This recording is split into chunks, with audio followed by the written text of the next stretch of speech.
Hi everyone. Today I'll be rhetorically analyzing American Like Me, Chapter 15, Geena Rocero.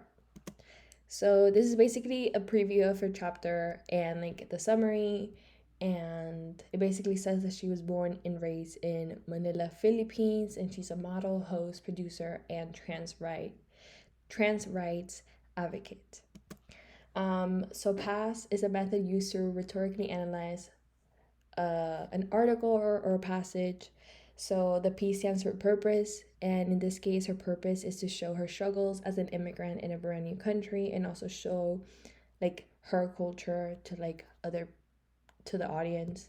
The A stands for audience, so the audience in this case would be like fellow immigrants. And the speaker is obviously Geena, the transgender woman born in Manila, Philippines, and the situation would be to like show the different cultures that people grow up with. So basically, the devices that she uses throughout her story are syntax, so like the way that she styles her sentences and paragraph by using a lot of dashes, adding her own thoughts and anecdotes to make it more personal, her ethos, and like using many analogies to like get the reader to understand her point and yeah, and then pathos obviously with a lot of emotions since she's like retelling us her story. So basically in the first paragraph, she right off the bat she starts off with an analogy comparing the excitement that Americans get when watching football to how Filipinos watch pageants.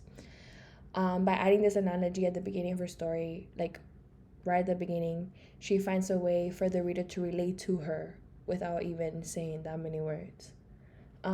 It obviously it makes how important pageants are for her and how it's like a big deal in her life.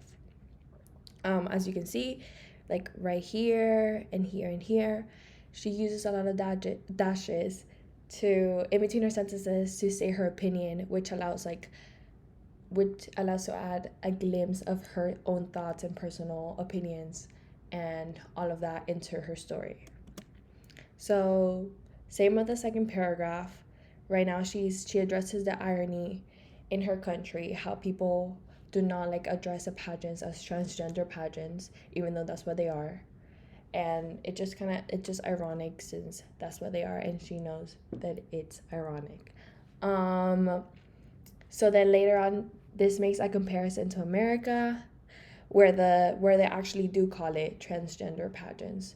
And obviously to show like the difference between the countries that she's lived in and how culturally different they are.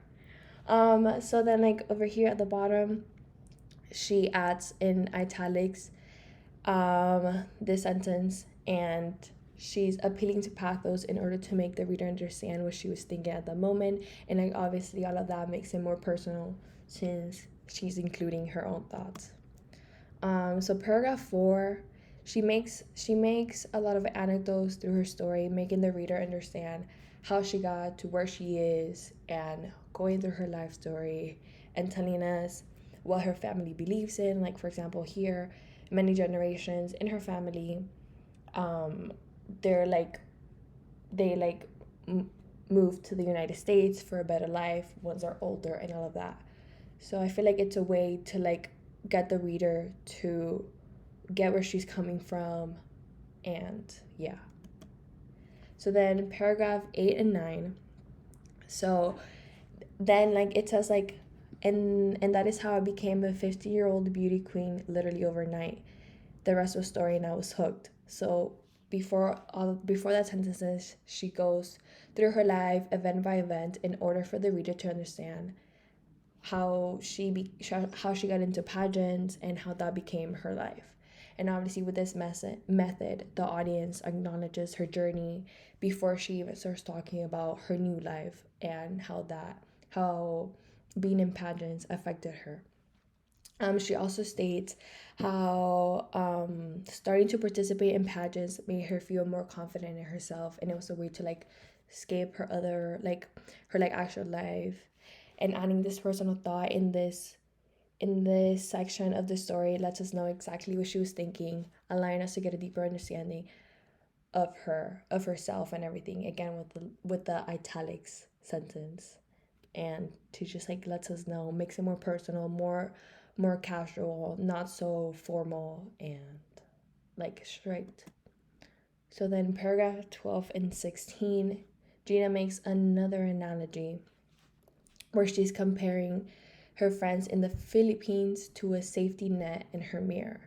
So this shows how like reliant she was on her friends and how they help her get through like hard stuff and everything.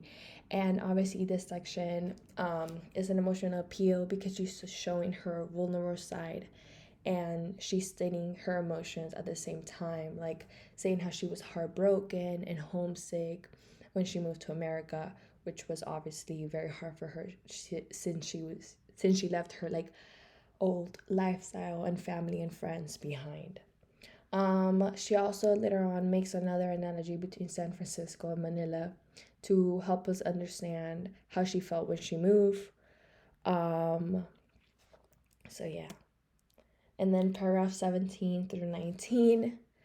So then like it's clear when that sentence, after like the green highlighted sentence, that the tone shift because she's now getting more comfortable in America, and like it's a part where she starts to feel more at home while being in America and not back in the Philippines.